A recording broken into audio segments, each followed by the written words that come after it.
उत्तर प्रदेश में राजस्थान में एक छोटा सा गांव है। यहाँ बहुत कम लोग रहते हैं। जितने भी लोग रहते हैं वो मिलजुल कर रहते हैं। यहाँ के लोगों का पेट भरने का मुख्य साधन खेती ही है। लोग सुबह 5 बजे ही उठ जाया करते थे। सुबह में ही खेतों का काम निमट आया करते थे। इस गांव में मिट्टी के घर बहुत ज्यादा है। कुछ गिने चुने मकान ही पक्के हैं। यहाँ की सड़कें भी मिट्टी की ही बनी हैं। इस गांव में लोगों का घर एक दूसरे के आसपास ही है। इस गांव में अक्सर लाइट कम ही रहा करती है। अब जून का महीना लगभग खत्म ही होने को चला है। अक्सर बरसात के समय पूरा गांव बिल्कुल सुमशान शमशान घाट जैसा लगता है, क्योंकि बरसात के समय लाइट का नामो निशान नहीं रहता है। गांव के लोग रात होने के बाद अक्सर अपने अपने घरों में चल जाया करते हैं, पर कुछ लोगों की आदत थी जो अक्सर गांव की टपरी पर बैठकर गोपाल की चाय पीने के बाद ही घर जाया करते थे। आज के शाम गोपाल के चाय की दुकान पर रमेश चाचा और एक बुजुर्ग बैठे हैं और बैठे बैठे चाय का आनंद ले रहे हैं। तभी रमेश चाचा गोपाल से पूछते हैं, और गोपाल भाई, आपकी दुकान कैसी चल रही है? ठीक ठाक चल रही है रमेश भाई, लेकिन पुराने समय की बात ही कुछ और थी। शाम को कई बुजुर्ग आते थे और आपस में गपशप करते थे, जिससे उस वक्त मेरा दुकान भी काफी बेहतरीन चल रहा था। हाँ, वो तो है। अब वह सब कहीं दूर हो गया है और कोई दुकान में आता भी तो नहीं है कि उसके साथ बैठकर गपशप करी जाए। बरसात अब धीरे धीरे हल्की हो जाती है और दुकान पर चल रहे बातचीत के बीच करण और सिद्धार्थ भी गोपाल भाई की दुकान पर पहुंचते हैं।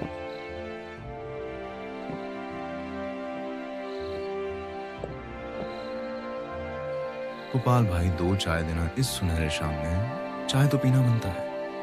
तुम क्या कहते हो करण? हाँ, गोपाल भाई की चाय से बेहतर कुछ और हो सकता है क्या, वो भी ऐसे सुनहरे बारिश के मौसम में। बैठो बेटा और चाय का आनंद लो। अरे रमेश चाचा, आप भी यहाँ मौजूद हो।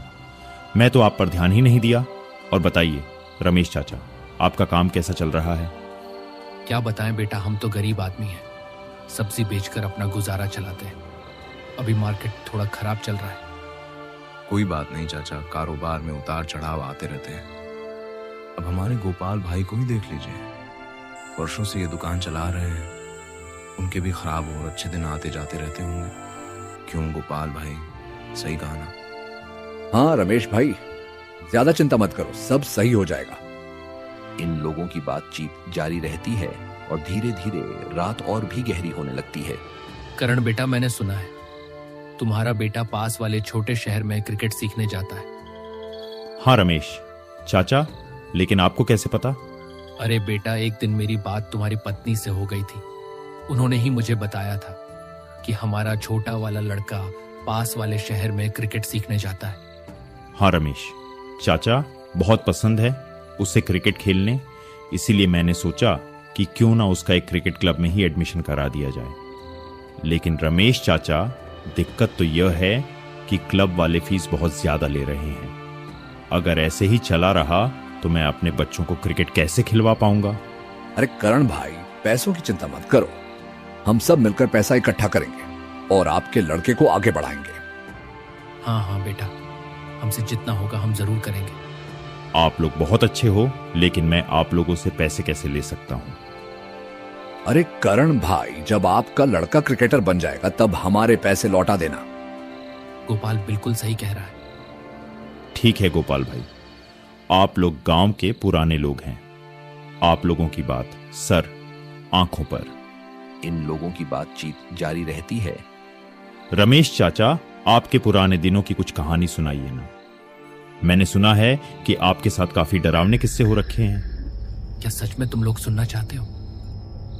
हाँ चाचा, हम काफी उत्सुक भी हैं। बरसात के मौसम में दुकान पर चाय पीते पीते डरावनी कहानी सुना, इसका अलग ही मजा है। काफी समय पहले, मेरी जवानी के समय, जब मैं शहर के दफ्तर में काम करता था, एक दोस्त भी हुआ करता था, रवि।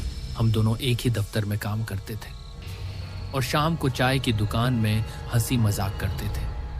लेकिन अचानक कुछ दिनों से मेरा दोस्त रवि ऑफिस आना बंद कर दिया। ना ही वो कहीं दिखाई देता था और ना ही वह चाय के दुकान पर आता था। लेकिन एक हफ्ते बाद मुझे पता चला कुछ दिन पहले किसी रोड एक्सीडेंट में उसकी मौत हो चुकी है। ये तो बहुत ही बुरा हुआ। भगवान ऐसी मौत किसी को ना दे। इसके बाद क्या हुआ? कई दिन बीत गए, मैं काफी उदास रहा करता था, लेकिन अचानक एक रात को कुछ अजीब सी घटना हुई मेरे साथ। मैं रात को सो रहा था और इस वक्त किसी ने मेरे दरवाजे पर दस्तक दिया। मैंने पूछा कौन है। दोबारा उसने गेट खटखटाई। फिर मैंने पूछा कौन है, लेकिन कोई जवाब नहीं दिया उसने। लेकिन मैं नजरअंदाज करके सोने चला गया। फिर क्या हुआ, मेरी खिड़की खुली हुई थी और मच्छर घर के अंदर आ रहे थे। यहां मैंने सोचा कि खिड़की बंद करके सोता हूं।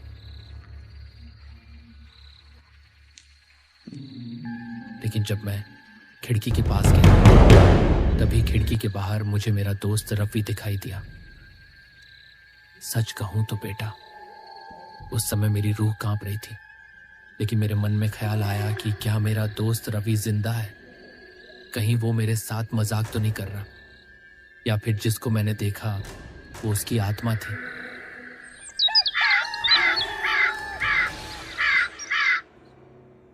सुबह होते ही रमेश अपने घर के बाहर निकलता है और देखता है घर के बाहर कई लोगों की भीड़ जमा हुई थी। रमेश भीड़ के पास जाता है तो देखता है वहां कोई मरा हुआ था। कितनी बुरी तरीके से मारा है, पूरा सर धड़ से अलग हो चुका है। ऐ भगवान, ये क्या देख लिया मैंने सुबह सुबह। ये तो अब्दुल भाई है, हमारे ही दफ्तर में काम करता है, लेकिन कोई इनको क्यों मारेगा? रात को मेरे घर में भी दस्तक हुई थी। क्या यह उससे जुड़ा हुआ हो सकता है? इसका पता लगाना पड़ेगा।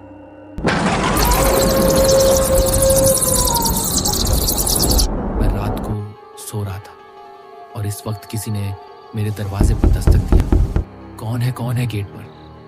मैंने बहुत बार पूछा लेकिन कोई जवाब नहीं आया। फिर मैंने सोचा दरवाजा खोलकर देखता हूं। मैंने दरवाजे की तरफ अपना कदम बढ़ाया। चलो चलो भाई लोग, आज की कहानी यहीं खत्म करो, क्योंकि अब दुकान बंद करने का समय हो गया है। क्या गोपाल भाई, इतनी अच्छी कहानी चल रही थी, आपने टोक कर सारा मजा खराब कर दिया। अरे कोई बात नहीं बेटा, आगे की कहानी मैं अगले दिन सुनाऊंगा। चलो अभी घर चलते हैं, बहुत देर हो गई है।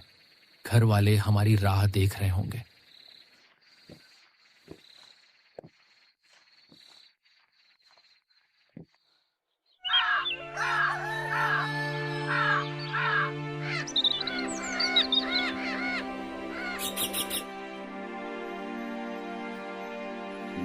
यार, रमेश चाचा की कल रात वाली अधूरी कहानी करीब और डरावनी लग रही थी। इस कहानी में अब आगे क्या होने वाला है, अभी तो रमेश चाचा ही जानते हैं। चल अब अपने काम पर चलते हैं।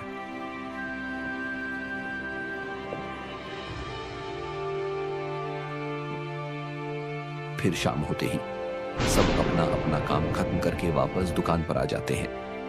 गोपाल भाई, दिन भर की थकावट के बाद शाम को आपकी चाय पीने से सारी थकावटें दूर हो जाती हैं। आपकी चाय में अलग ही जादू है। अरे सिद्धार्थ भाई, ऐसा कुछ नहीं है। रमेश चाचा, कल वाली आपकी अधूरी कहानी आज दिन भर मेरे दिमाग में घूमती रही। अब आप आगे की कहानी सुनाइए। ठीक है बेटा। तो उसके बाद मैं दरवाजे की तरफ बढ़ने लगा और दरवाजा खोलकर बाहर देखा तो कोई नहीं था। मैंने सोचा यार, ये रात को कौन आता है और दरवाजे पर दस्तक देकर चला जाता है। तभी मेरे साथ उस वक्त एक बहुत ही अजीब घटना हुई, इतनी अजीब जिसकी मैंने आज तक कभी कल्पना भी नहीं की थी। ठीक उसी समय जंगल की तरफ से बहुत सारे कुत्तों की आवाज आने लगती है और दूर अंधेरे में कई डरावनी परछाई खून से भरी हुई लाल आंखें मुझे घूरने लगती हैं और मैं इस नज़ारे को देखकर काफी डर गया था। मैंने सोचा आज तो मैं मर गया भाई, लेकिन फिर धीरे धीरे सब गायब हो गए। मैं तुरंत गेट बंद करके अंदर घुस आया और मैं बैठकर यह सोचने लगा, कल चंद्र प्रकाश ज्योतिष के पास जाऊंगा और जो भी मेरे साथ हो रहा है उसके बारे में ज्योतिष को बताऊंगा।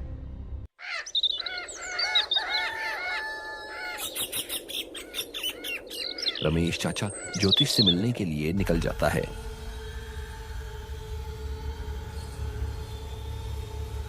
चंद्र प्रकाश बाबा। नहीं पता पिछले कई रातों से मेरे साथ क्या हो रहा है। कोई दरवाजे में दस्तक देता है और चला जाता है। और कल ही रात को जंगल की तरफ से कोई अजीब सी चीज मुझे घूर रही थी, मानो मुझे वह खा जाएगा। और कुछ ही दिनों पहले गांव में एक आदमी की मौत भी हो चुकी है, वो भी बहुत ही बेरहम तरीके से। मैं काफी डरा हुआ हूं। आप इसका हल मुझे जरूर बताइए। ज्योतिष कुछ देर तक रमेश को घूरता रहा। फिर चंद्रप्रकाश ज्योतिष ने कहा, बेटा, क्या पिछले कुछ दिनों में तुम्हारे किसी करीबी का मृत्यु हुआ है? हाँ, मेरा दोस्त रवि का अचानक कार एक्सीडेंट में मौत हुआ था।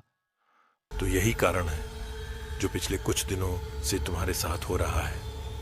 चिंता की बात नहीं है, क्योंकि यह आत्मा पवित्र है, लेकिन कुछ और बुरी आत्मा तुम्हारे पीछे है, किसी पुराने खानदानी दोष के कारण। चंद्रप्रकाश जी, अभी मैं क्या करूं? इससे कैसे निकलूं? ये कलवा ले जाओ और अपने घर के चारों तरफ बांध देना, और अपने दोस्त के अंतिम राख को किसी नदी में बहा देना, जिससे उसकी आत्मा को मुक्ति मिल जाएगी। क्या आपने ज्योतिष की बातों का पालन किया? हाँ, मैंने उनके बताए हुए हर एक चीज का पालन किया। और उसके बाद रात को दरवाजे पर दस्तक धीरे धीरे बंद हो गई और रवि की आत्मा को भी शांति मिल गई। सच में रमेश चाचा, यह कहानी काफी उदास करने वाली और काफी डरावनी थी।